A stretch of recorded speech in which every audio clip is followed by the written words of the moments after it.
मराठी महिने आणि त्यांचे कालावधी. चैत्र.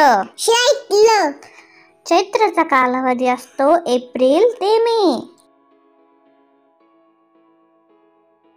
वैशाख. वैशाखचा कालावधी असतो मे ते जून.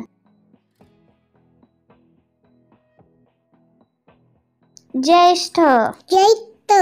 ज्येष्ठचा कालावधी असतो जून ते जुलै. आषाढ.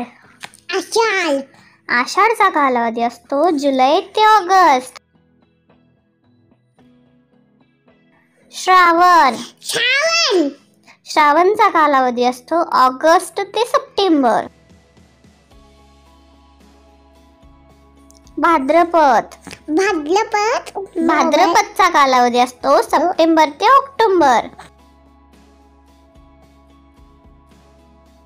आश्विन. आश्विनचा कालावधी असतो ऑक्टोबर ते नोव्हेंबर. कार्तिक. कार्तिकचा कालावधी असतो नोव्हेंबर ते डिसेंबर. मार्गशीर्ष. मार्गशीर्षचा कालावधी असतो डिसेंबर ते जानेवारी. पौष. पौषचा कालावधी असतो जानेवारी ते फेब्रुवारी.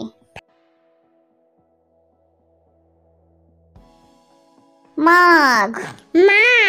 माघचा कालावधी असतो फेब्रुवारी ते मार्च. फाल्गुन.